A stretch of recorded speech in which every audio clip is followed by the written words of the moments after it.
বুঝলে বৌমা, তোমার আর ইলিশ খেয়ে কাজ নেই। এমনিতেই তো সাধারণ ভাত তরকারি খেতে ঘন্টা দুয়েক সময় লাগে, ইলিশের কাঁটা বাছতে আরও ঘন্টাখানেক। ততক্ষণে ঘন্টু স্কুল থেকে এসে পড়বে। ঘন্টুর গুন্ডামি আমি একা বাপু সামলাতে পারবো না। বড্ড দুরন্ত ছেলে তোমার। তার চাইতে মাছ দুটো বরং রবি আর ঘন্টুর জন্য রেখে দাও। রাতের বেলা ওরা দুজন তৃপ্তি করে খাবে। ভাত বসানোর সময় ওদের জন্য এক মুঠো চাল বেশি নিও। শাশুড়ির কথার কোনো জবাব না দিয়ে ইলিশের বাটিটা নিজের দিকে টেনে নেয় অদিতি। কি হলো বৌমা, শাশুড়ির কথাটা বুঝি কানে গেল না? নাকি বুড়ো হয়েছি বলে আমার কথাটা গেরাজ্জি হলো না? প্রত্যেকের ভাগ প্রত্যেকে পেয়েছে মা, এক্সট্রা পাওয়ার তো কোনো কারণ দেখছি না। এটা আমার ভাগের মাছ, সারাদিন পরিশ্রম শেষে আমি নিজের ভাগটাই খাচ্ছি। সবসময় নিজের ভাগ দেখিও না বৌমা। সংসারে থাকতে গেলে অত আপনি কপনির হিসেব কষলে চলে না। ছেলেটা নাতিটা ইলিশ পেলে আর কিছু চায় না, তাই বলেছিলাম। নইলে আমার আর কি। তোমার যে মনে মনে এত ভাগাভাগির হিসাব কষা আছে, তা কি আর আমার জানা ছিল? খাও, ইলিশ চিংড়ি মাংস সব প্রাণ ভরে খাও। বাপের বাড়িতে তো চুনো মাছ ব্রয়লার মুরগি ছাড়া জুটতো না। এখন বরের অনেক পয়সা দেখেছো, পয়সা ধ্বংস করে যা ইচ্ছে তাই খাও। বাপের বাড়িতে কি খেয়েছি না খেয়েছি সে হিসেব আপনাকে দেব না। আপনি বোধহয় ভুলে যাচ্ছেন মা, এই সর্ষে ইলিশটা মাখো মাখো করে একটু আগে আমিই রান্না করেছি।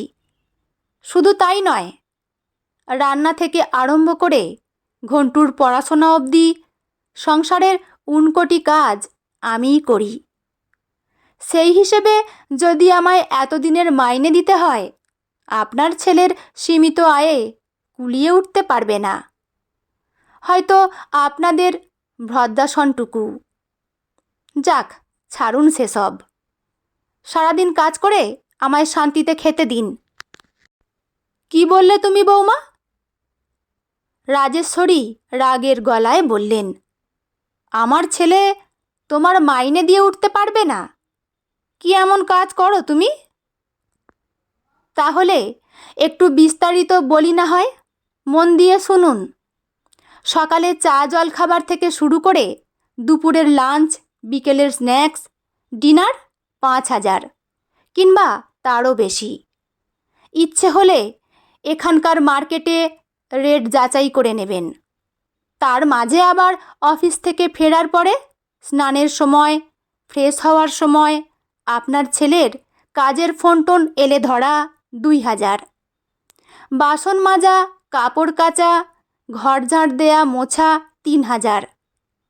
বাজার দোকান যাবতীয় মাসকাবারি ফর্দ মিলিয়ে মাল আনা 500।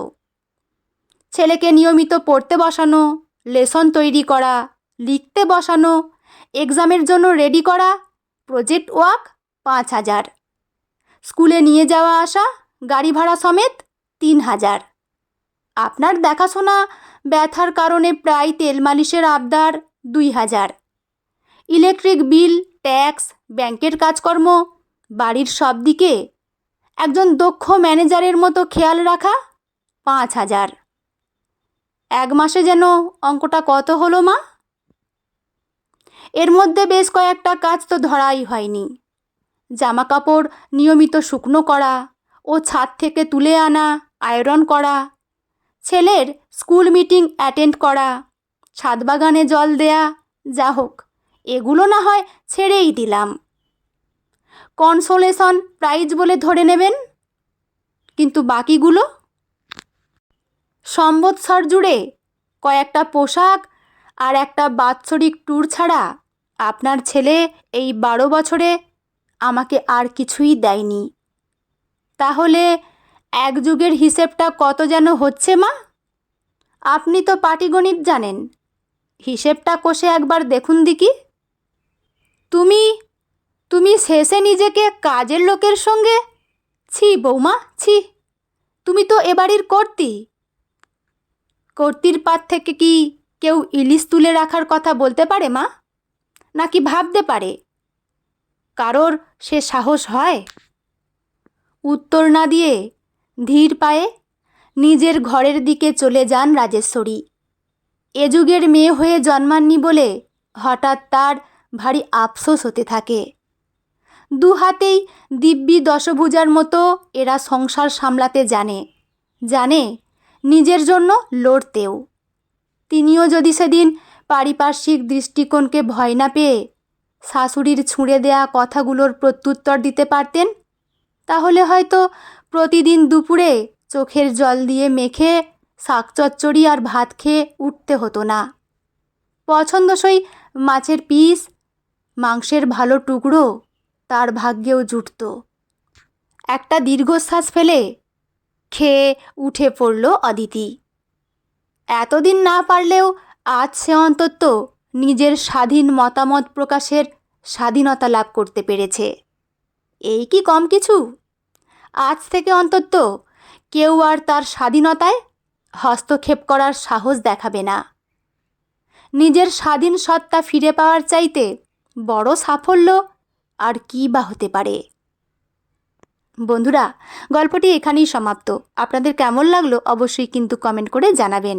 লেখা মন কেমনের ডাকবাক্স অনিন্দিতা, পাঠে আমি রিমি। পারলে চ্যানেলটি সাবস্ক্রাইব করে আমার পাশে থাকবেন। দেখা হচ্ছে পরের কোনো গল্প নিয়ে। ভালো থাকবেন সবাই। ধন্যবাদ।